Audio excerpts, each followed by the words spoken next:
भारतातील एका राज्याने आपल्या संपूर्ण राज्यामध्ये बिडी सिगरेट याची विक्री करणं आणि उत्पादन करणं याच्यावर बंदी आणलेली आहे आणि असा निर्णय घेणारं ते देशातलं पहिलं राज्य ठरलेलं आहे। त्याच्याबद्दलच माहिती पाहूया।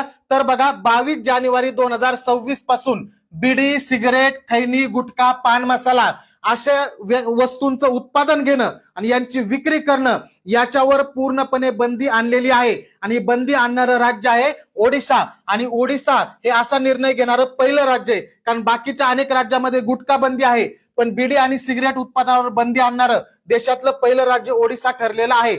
महाराष्ट्रामध्ये सुद्धा गुटखा बंदी झालेली आहे। महाराष्ट्रात गुटखा बंदी 2012 साली झालेली आहे आणि गुटखा बंदी करणारं देशातलं पहिलं राज्य मध्य प्रदेश होतं आणि महाराष्ट्र तिसरं होतं। सिगरेट बिडी संदर्भात महाराष्ट्राने सुद्धा एक निर्णय घेतलेला आहे की खुली सिगरेट किंवा बिडी ही विकण्यावर महाराष्ट्राने पूर्णपणे बंदी आणलेली आहे 2020 पासून आणि असा निर्णय घेणारं महाराष्ट्र हे देशातलं पहिलं राज्य होतं। त्यानंतर बघा ई सिगरेटवर बंदी आणणारं देशातलं पहिलं राज्य होतं पंजाब। पंजाबने 2014 साली हा निर्णय घेतला होता।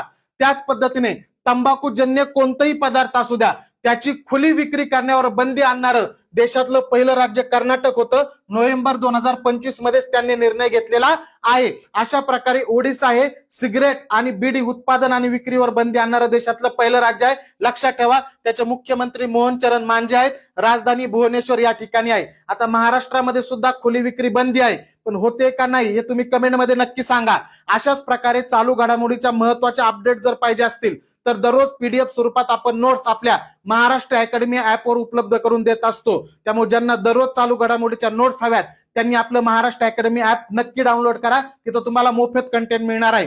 त्याच पद्धतीने मागच्या वर्षभराच्या महत्त्वपूर्ण चालू घडामोडीसाठी महाराष्ट्रातलं सर्वात दर्जेदार पुस्तक करंट एक्सप्रेस महाराष्ट्र पब्लिकेशन हे सर्व दुकानामध्ये उपलब्ध आहे। एकदा जाऊन पहा, 100% तुम्हाला हे पुस्तक आवडेल।